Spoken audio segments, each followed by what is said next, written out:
Good afternoon, ladies and gentlemen. Back with Ginger Bars Limited and Andy Rogers at the Redan. Today's how-to is how-to Martini.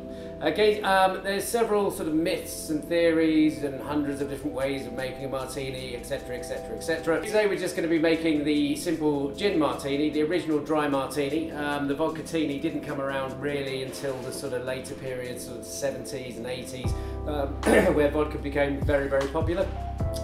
Prior to this it was gin. It is a truly English drink. It was drunk by, obviously, James Bond in a film. We've got a nice little movie about that actually, starring a good friend of mine, James Harris. Do I look like I give a damn?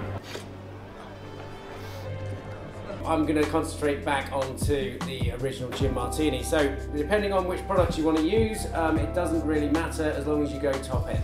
There is no reason to be using a low-end vodka or a low-end gin to make this. The other thing is making sure that you have the good quality vermouth. Whichever one you have in your cupboard, I'm sure will be fantastic.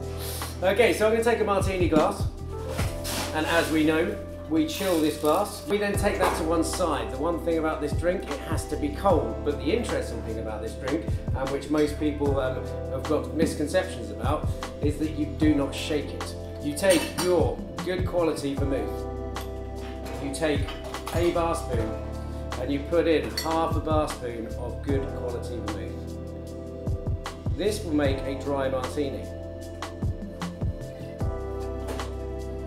If you want your martinis to be drier, just take out more of the vermouth. Okay, stir, stir, stir. Now, the martini is such a simple drink. It's only actually got 2 ingredients to it, but it's the one drink that people do mess up quite a lot. So with this, I'm just going to take a double shot of good quality gin. And then I'm going to carry on stirring it until it's cold enough. If you listen to cocktail bartenders around the world, I should be stirring it in an anti-clockwise direction instead of a clockwise direction. I'll let you Google why. And I should also only stir it around about 16 times. Now, basically, I want my martini cold. And so I'm going to stir it until I think it's cold enough. But people do get very precious about martinis, so I will probably have a barrage of abuse from people all across the world. We don't taste this drink. We don't have to taste this drink because this has just got alcohol in it, so that we know that the alcohol is in good quality, and we won't need to taste it. Pop it straight inside. I'm not going to fine strain it either.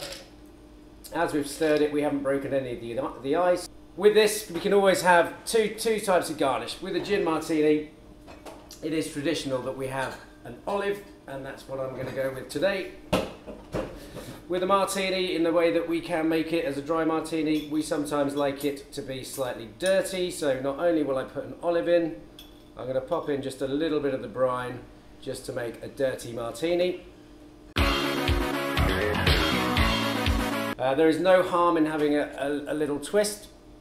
A twisted lemon, you can either pull it round with a cannella, or you can just take a very simple twist, which I'll do for you now, as we've done in the past. Around about the same size as your bar spoon, little twist, give it a little flick in there, release the oils inside, give it a little wipe around, and there's your martini. And there, I will serve it to you, my beautiful guests.